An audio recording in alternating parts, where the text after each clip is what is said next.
Yes, undi munsi indi mihezagiro, kiganiro ni 3 points. Big Zoe ndi ngaha ku bwanyu, karibu mu kiganiro.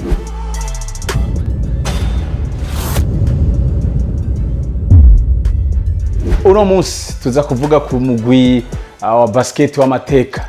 Sinazi ko ari umuntu atazi Los Angeles Lakers, ni umugwi w'amateka Kobe and Shaq. Yeah, you know what it is. Tuza gusubira mu mwaka, murabizi ngaha tuguma dusubira inyuma. Tuza gusubira Kobe yarewa kuva muri Magic, Orlando Magic. No, pana Kobe. Big Shaquille O'Neal yarewa kuva muri Orlando Magic asanze Kobe muri Los Angeles Lakers. Abantu baravuga ati babiri hamwe ni equipe iteye ubwoba cyane. Bari bayiteze ko ibintu byinshi mugabo umwanya urahaciye.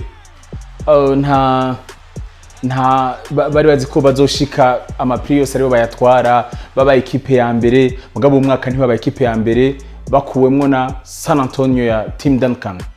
Mugabo muri uwo mwaka ukurikira bari decide bavuga ati uyu mwaka ni gwacu, championship ntawuze dukura mu minwe. Dusubiye inyuma le 4 juin 2000, intango ya playoff.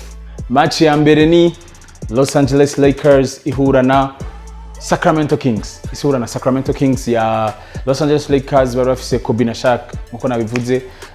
Sacramento Kings bari bafise Chris Webber na Stojakovic. Los Angeles yumva mengana kamachi koroshe, izorengana fasili. Yumva ngana equipe yoroshe apana kamachi ko bagira match nyinshi. Yumva ngana equipe yoroshe bazoshika birenganira. Muga ntivyoroshe kuko baragiye na Sacramento gushika kuri match ya gatanu. Chris Webber na Stade Mayo baragoye cyane Los Angeles Lakers. Mugabo gushika kuri match ya gatanu Chris Webber na Stojakovic nabo nyene ntibavyoroheje, mugabo baranyinyuranya na Lakers gushika bageze kuri match ya gatanu.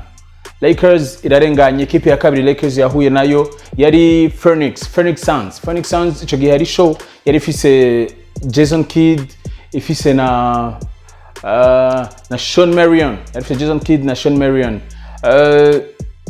Big Shaq aka the Big Cactus yaraje guhura na Penny Hardaway, bahora bakinana muri Orlando kuko ico gihe na Penny Hardaway exactement yari muri Phoenix Suns. Match yari show. Penny Hardaway atsinze 21 points match ya mbere. Big Shaq atsinda 30 points. Muga toujours au mwaka Lakers yari decide vuga ati tuza gushika muri finale. Phoenix Suns iravamwo, Lakers niyo yabandanije muri finale. Phoenix Suns iravamwo, Lakers niyo yabandanije. Kuri ruhande Portland Trail Blazers yari kwira zigenzamwo na nyene neza cyane. Portland yo match ya mbere yari yahuye na Timberwolves ya Kevin Garnett aka KG. Kevin Garnett yaragerageje kugwana mugabe ico gihe Portland Blazers yari meze neza cyane. Yari ifise Rashid Wallace, yari ifise Scottie Pippen, yari show. Byari bigoye yuko KG wenyene KG nanye yarafise abakinyi bari bo hande yiwe mugabo batafise experience nk'iya Portland. Pippen yarafise experience komeye cyane, yaramaze imyaka kinira ruhande ya Jordan muri Bulls, mugabo yari yavuyeyo aje muri Portland Blazers iratahisha Timberwolves ya Kevin Garnett aka KG. Match ya kabiri ya Portland, tour ya kabiri, equipe ya kabiri Portland yakinye nayo yari Utah Jazz ya Karl Malone na Stockton. Abatakurikirana basket cyane cyangwa muturigitwa menshi bitwa ba Karl bakunda kwita ba Malone. Ni kuri mustari wakira muri NBA. Karl Malone hamwe na Stockton nibo bari abakinyi ba Jazz, baramaze imyaka myinshi barindiriye umunsi nabo umunsi wabo gutwara wo kuba wa mbere uzogera. Mugabo Jordan yaramaze imyaka myinshi abatsindira ko mugano uwo mwaka chance ni yari gwabo. Portland yari show. Portland irakuramo Utah ibiratashia Malone na Stockton. Finale ya Conference West ibirageze.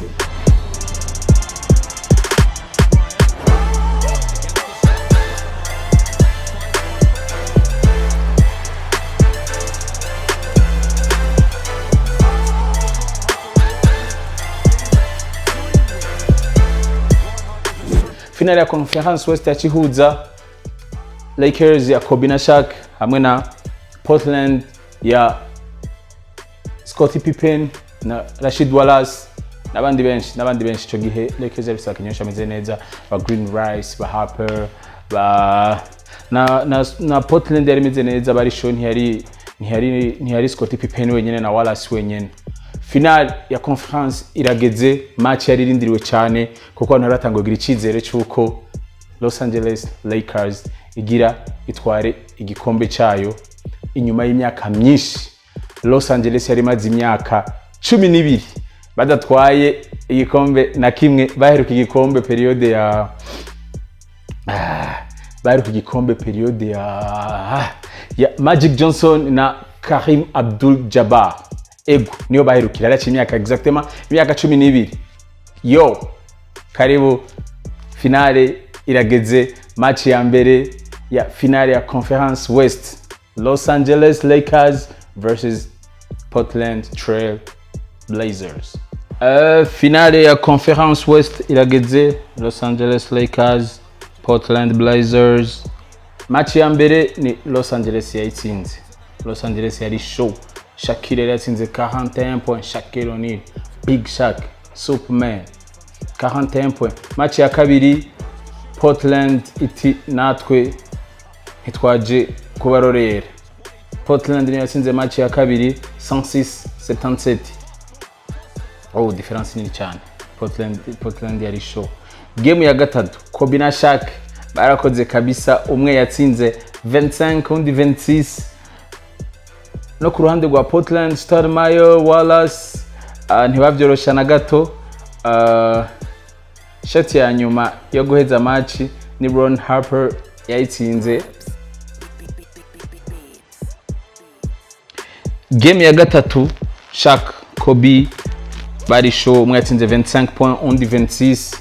No ku ruhande rwa Portland bari show, Wallace, Stoudemire batsinze amanota menshi cyane, mugabo Lakers yari show ku munota wa nyuma. Ron Harper wa Lakers atsinda shoot ya 3 points. Match ibiraheze 93-91, Lakers niyo yatsinze 2-1. Game 4 Green Rice wa Lakers yatsinze amanota menshi batari biteze 21 points. Game 4 ni Lakers yatsinze 103-91. Game 5 ni byari byoroshe, Portland ni yashaka kurekera. Game 5 irageze. Game 5 yari show kuko bari kuri 3-1, 3 ya Lakers na 1 ya Portland Trail Blazers. Lakers tsinze yo match bariko bagiye kuba qualifié ku bwa finale, bacaje guhura ni ya mbere muri East. Mugabo Portland natwe twajenga kubarorera. Pippen yari show 22 points. Rashid Wallace aka The Shid yari show 22 points. Match ihera kuri 96-98. Uravyumva ko bitari byoroshe na gato. Turagiye muri game 6. Tugiye kuri game 6. Ubu turi kuri 3-2, 3 ya Lakers, 2 ya Portland Trail Blazers. Nubu game iracyari kwa kundi nyene. Lakers gatsinda izo ari match ya kane. Portland izo bitaje. Portland ri show gati nono musiri turekura. Mugabo umunsi Kobe show, the Black Mamba yari show cyane gose. Muko arundi bavuga. Mu kuvyuka ari yatanguje kuryo. 33 points muri match, 6/9 kuri 3 points. Mugabo basket ni basket. Experience. Pippen yari show toujours. Rashid Wallace yari show toujours. Lakers toujours no musina yabajanye 103-93.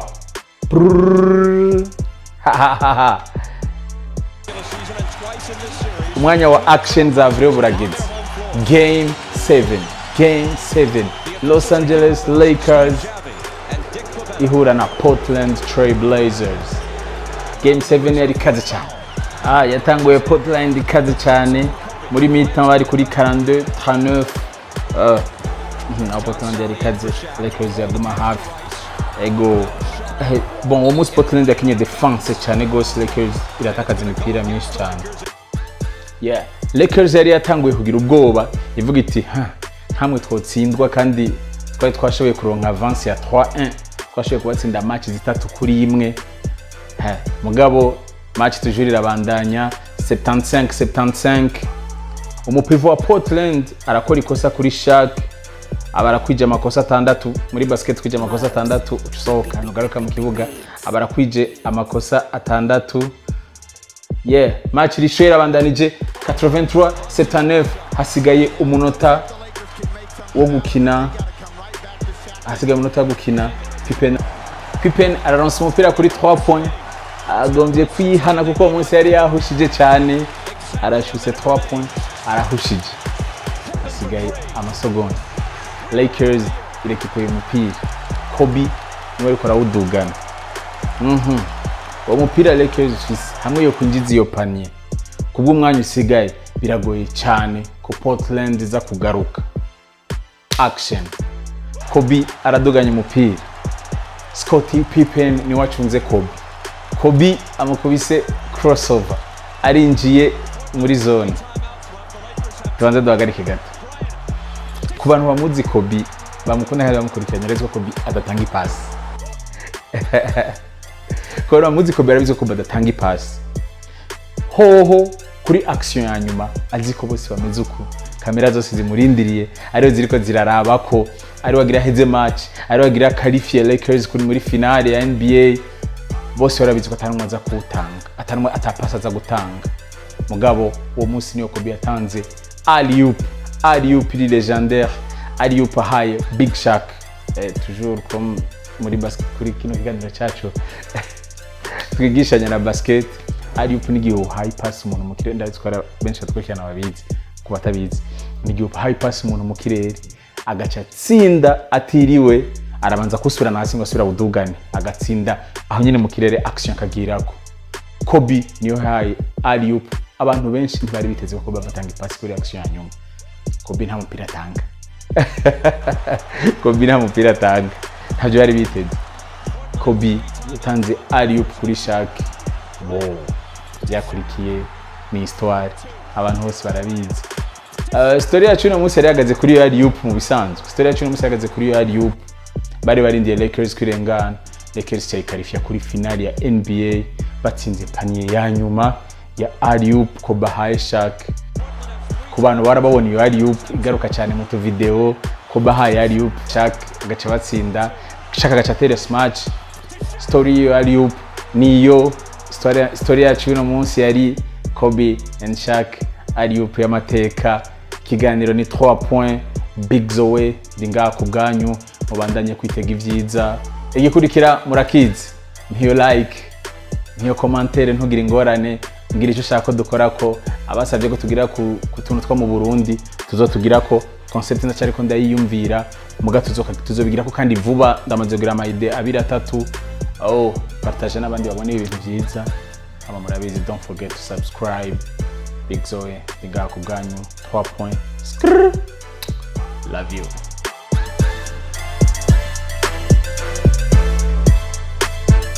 Mubs.